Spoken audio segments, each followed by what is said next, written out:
कहते हैं नारद जी बाबा आए और नारद जी बाबा ने पूछा देवी पता है ये कौन है? विद्यावती नाम की दार्शन का हमें तो नहीं पता। तब नारद जी ने बताया है कामस्तु देवांशो दग्धा प्रागरुद्रमन्युना। कहा कि यह कौन है? कामस्तु देवांशो दग्धा प्रागरुद्रमन्युना देहोपभूति इसमें प्रत्यय पदत।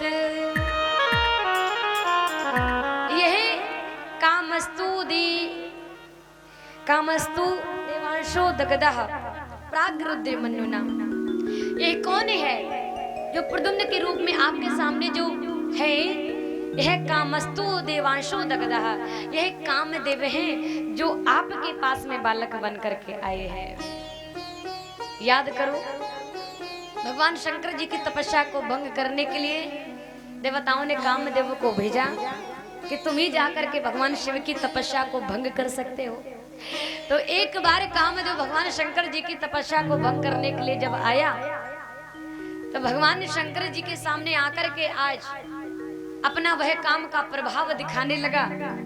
अप्सराएं नृत्य करने लगे और जब तपस्या में जब विघ्न बाधा होने लगी भगवान शंकर जी को क्रोध आया और भगवान शंकर जी ने तीसरा नेत्र खोल करके जैसे इधर उधर घुमा के देखा, झाड़ी के पीछे कामदेव छिप करके बैठा था। कहते उसी समय आज भगवान शंकर जी ने क्रोध भरी दृष्टि से देखा और कामदेव जल करके भस्म हो गया। रति दौड़ करके आई, कामदेव की पत्नी है, दौड़ करके आई और आकर के कहने लगी अरे प्रभु हमारे पति ने तो कल्याण के लिए यह आपकी तपस्या को भंग किया और आपने हमारे ही पति को समाप्त कर दिया, जला दिया। तब भगवान शंकर जी ने वरदान दिया था कृष्ण तनय होए पति तोरा बचनु अन्यथा होई न मोरा। अगर तुम्हारे पति है कल्याण के लिए मेरी तपस्या को भंग करने के लिए आए तो देवी मैं तुम्हें वचन देता हूँ द्वापर में जब भगवान कृष्ण के रूप में आएंगे तो यही तुम्हारे पति रुक्मिणी के गर्भ से भगवान कृष्ण के अंशावतार रुक्मिणी के गर्भ से यही आकर के तुम्हें प्रद्युम्न के रूप में मिलेंगे। तो आज वही कामदेव हैं, प्रद्युम्न बन करके आए हैं। अब तो यही बात विद्यावती नाम की दासी ने अपने पति को बताई, प्रद्युम्न जी को बताई है। सुखदेव जी कहते हैं परीक्षित जी आज महामाया नाम की विद्या को सिखाया विद्यावती ने और वही महामाया नाम की विद्या का प्रहार आज सम्रासुर के ऊपर किया गया है। सम्रासुर का वध किया गया वही विद्या के द्वारा, विद्या के प्रहार से। परीक्षित जी महाराज कहते हैं कि मैंने सुना कि भगवान के ऊपर कभी कलंक लगा। सुखदेव जी महाराज कहते हैं कि हाँ, एक बार की बात है द्वारकापुरी में एक राजा रहता था जिसका नाम था सत्राजित। एक बार सत्राजित नाम की राजा ने विचार किया कि मैं तपस्या करूं, तो भगवान सूर्य की जाकर के बड़ी घनघोर तपस्या की है और भगवान सूर्य प्रकट हो गए। वरदान में आज स्मंतक मणि थी, समंतक मणि को लिया और लेकर के दे दिया।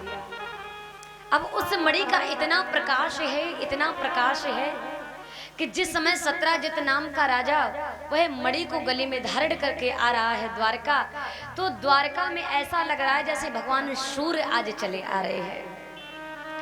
सारे द्वारकावासी बड़े प्रसन्न हो गए, अरे आज हमारी द्वारका में भगवान सूर्य आ रहे हैं, आज हमारी द्वारका में भगवान सूर्य आ रहे हैं। और सब दौड़ करके भगवान कृष्ण के पास में, द्वारकाधीश भगवान कृष्ण के पास में पहुंच गए। प्रभु हमारे द्वारका में तो सूर्य भगवान आ रहे हैं। अब भगवान जी को तो पता ही था। भगवान ने सभी लोगों को समझाया और कहा कि अरे द्वारकावासियों, ये सूर्य भगवान नहीं है, ये हमारे ही द्वारका का राजा है सत्राजित। समंतक मणि को गले में धारण करके आ रहा है, उसी का प्रकाश है। सत्राजित जिस समय आया तो कहते एक बार सभा लगी हुई थी, भगवान कृष्ण ने आकर के आज उस सभा में थोड़ा व्यंग कर दिया सत्राजित से। कहा, सत्राजित अगर तुम्हें बुरा ना लगे तो क्या ये मणि तुम मुझे दे सकते हो? मैं भी इसकी बहुत अच्छे से सुरक्षा करूंगा, बहुत अच्छे से मैं इसको रखूंगा। सत्राजित भगवान के प्रभाव को जानता नहीं था, साधारण द्वारकाधीश राजा समझता था, मना कर दिया। नहीं नहीं नहीं महाराज, हम आपको अपनी मणि नहीं देंगे। भगवान ने कहा कोई बात नहीं, तो फिर तुम ही रख लो। और जैसे वही मणि को लिया और मणि को जाकर के मंदिर में रखा तो कहते मणि का प्रभाव था कि वह प्रतिदिन 8 बार सोना प्रदान किया करती थी। मणि को मंदिर में रख दिया तो एक बार सत्राजित का छोटा भाई है प्रसेन आया और मणि को गले में धारण कर लिया। गले में धारण करके आज जैसे शिकार खेलने के लिए रथ में बैठा और चला जा रहा था। रास्ते में कुछ दूरी पर जाकर के पहुंचा तो कहते उसी समय एक सिंह ने आकर के आक्रमण कर दिया है। आकर के आक्रमण किया, मणि को छीन लिया, प्रसेन को समाप्त कर दिया। सिंह मणि को लेकर के कुछ आगे बढ़े ही थे, उसी समय देखा एक रीछ आया, मणि को लिया और लेकर के चल दिया। जाकर के गुफा में अपने बाल बच्चों को मणि दे दी। अब तो जब दूसरा दिन हुआ और भगवान कृष्ण जाकर के जिस समय सिंहासन पर बैठे पहुंचे तो कहते हैं कि सत्राजित ने जब जाकर के मंदिर में देखा और सत्राजित को जब मणि नहीं मिली तो बिना सोचे समझे आज द्वारकाधीश भगवान कृष्ण के ऊपर कलंक लगा दिया। हमारी मणि को तो द्वारकाधीश भगवान कृष्ण ने चुराया है, हमारी मणि को तो द्वारकाधीश कृष्ण ने ही चुराया है, बड़ा चोर है, मणि को चुरा लिया। पूरे द्वारका में यह बात आग की तरह फैल गई और सबके जानते जानते भगवान कृष्ण के जब कानों में पड़ी, द्वारकाधीश भगवान कृष्ण बोले, सत्राजित ने मेरे ऊपर चोरी का कलंक लगाया।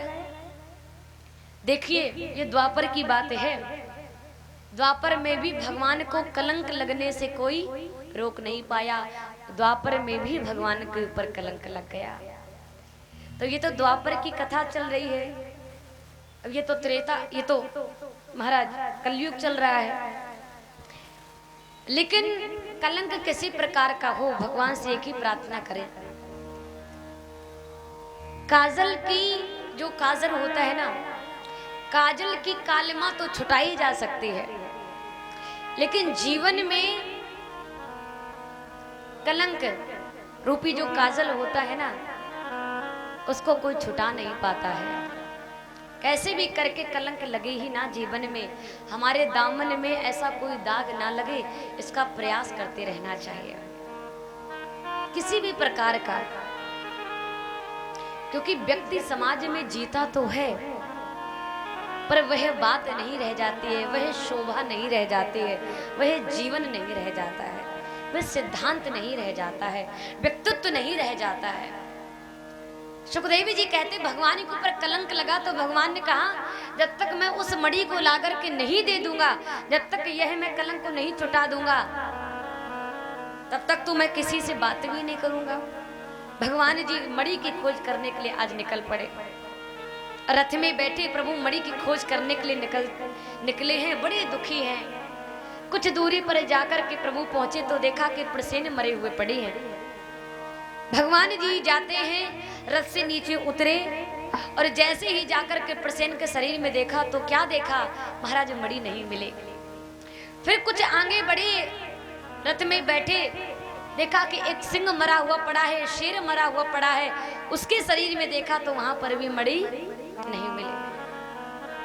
एक रीछ के, एक जानवर के पांव के चिन्ह बने हुए थे और वही चिन्हों को देखते देखते भगवान कृष्ण जाकर के गुफा में पहुंच जाते हैं।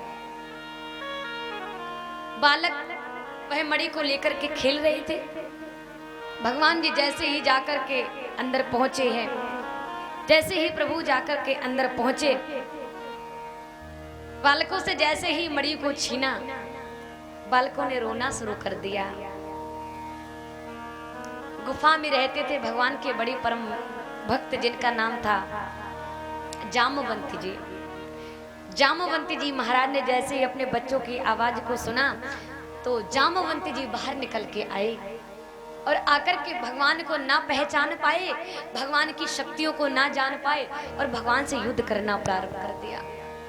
भागवत में लिखा हुआ है कि जामवंती जी भगवान कृष्ण से 28 दिन बराबर युद्ध करते हैं, बराबर, एक भी दिन युद्ध बंद नहीं रहा।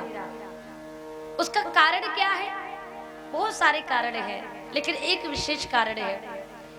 जिस समय भगवान जी राम बनकर के त्रेता युग में आए, अरे भगवान जी ने जिस समय रावण ने सीता माता का हरण किया, भगवान जी ने सारी युद्ध भूमि में सारे दैत्यों का संहार किया, तो कहते हैं भगवान जी इसी प्रकार से जो भी युद्ध भूमि में दैत्य आता था, राक्षस आते थे, भगवान जी सबका उद्धार कर रहे थे। अब जामवंती जी थे तो भगवान की तरफ, लेकिन बुद्धि अलग हो गई, विपरीत हो गई। अब जामवंती जी खड़े खड़े हंस रहे हैं, हंसने लगे, मुस्कुराने लगे और मन में सोच रहे हैं कि देखो टूटे टूटे से, पतले पतले से, मरे मराए पहले से ही राक्षस आ जाते हैं, तो भगवान श्री राम जी हमारे मार करके ऐसा लगता है जैसे बहुत बड़े योद्धा बन गए हो, हाँ बहुत बड़े शक्तिशाली बन गए हो, टूटे टूटे से राक्षसों को मार रहे हैं। अरे अगर वास्तव में इनके पास में शक्ति है तो मुझसे दो दो हाथ युद्ध करें तो मैं जानूं कि बड़े पराक्रमी है, बड़े योद्धा है। भगवान जी बैठे हुए थे पास में। अरे भगवान जी ने देखा तो भगवान जी ने मुस्कुराते हुए पूछा कि भक्तराज जामवंत, आप क्या सोच रहे हैं, क्या आपके मन में चल रहा है, बताइए। जामवंती जी ने कहा कि प्रभु कुछ नहीं, मैं तो कुछ भी नहीं सोच रहा हूँ, मैं तो आपकी जय जयकार कर रहा हूँ। आप देखने में तो बड़े साधारण लगते हैं, देखने में बड़े गंभीर लगते हैं, लेकिन इतने सारे राक्षसों को आप अकेले ही मारते चले जा रहे हैं, तो मैं तो आपकी वही शक्ति को, वही ताकत को देख रहा हूँ। अरे प्रभु आपके पास इतना बल है, लेकिन आपने कभी युद्ध नहीं किया, कभी दिखाया नहीं। भगवान श्री राम जी हंसते हुए बोले कि अरे भक्तराज जामवंत, आप कहना क्या चाहते हो, सीधी सीधी बात कहो। जामवंती जी ने कहा कि प्रभु मेरे मन में एक भाव था, अगर आप बुरा ना माने तो हम आपसे कहें। भगवान जी बोले कि कहिए। भक्त जामवंती जी ने कहा कि प्रभु हमारी इच्छा है कि जिस प्रकार से आप इन दैत्यों को मार रहे हैं ना युद्ध भूमि में, एक बार दो दो हाथ प्रभु आप हमसे युद्ध कर लीजिए, हमसे युद्ध कर ले तो हम जाने कि आपके पास में इतना बल है। भगवान जी को हंसी आ गई। भगवान जी बोले अरे भक्तराज जामवंत, हमारा जो ये जन्म है ना राम के रूप का, ये बड़ा मर्यादित है, ये बड़ा गंभीर है, इसलिए हम मर्यादित ही लीलाएं कर सकते हैं। अगर आपको युद्ध करना है तो हम आपकी इच्छा को अवश्य पूर्ण करेंगे, लेकिन कब करेंगे, जब द्वापर में कृष्ण बन करके आएंगे। तो आज वही भक्तराज जामवंती जी की इच्छा को भगवान कृष्ण बनकर के जब द्वापर युग में आए, तो आज एक नहीं दो नहीं महाराज 28 दिन बराबर युद्ध चलता रहा, और ऐसा युद्ध विशाल चला, ऐसा चला कि महाराज जो जामवंती जी है ना, अब वो उठ नहीं पा रहे हैं बिल्कुल। भगवान जी ने एक जोर से घूंसे का प्रहार किया, जामवंती जी जाकर के प्रभु के चरणों में गिर पड़े जाकर के, और जैसे भगवान कृष्ण के चरणों में गिरे, चरणों को देखा, जामवंती जी बोले प्रभु, बड़ी सुंदर बात कही भक्त जामवंती जी ने। कहा कि प्रभु आपको देख करके ऐसा लग रहा है जैसे आपसे मेरा कोई संबंध है, जैसे मैं आपसे युद्ध तो कर रहा हूँ, मैं आपसे लड़ाई तो कर रहा हूँ, लेकिन सच बताऊं, पता नहीं क्यों युद्ध करते करते मेरा हृदय नहीं कहता, मेरा भाव नहीं कहता कि मैं आपसे और युद्ध करूं।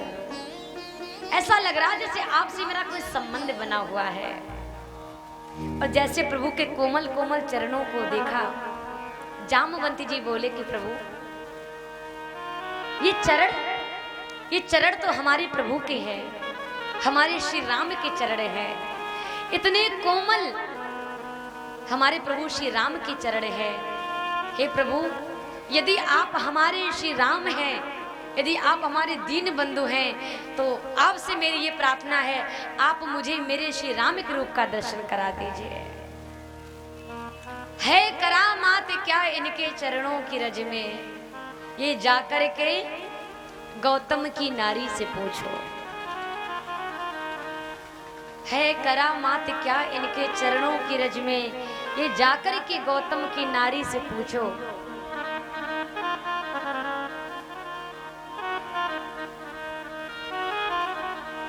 करामात क्या इनके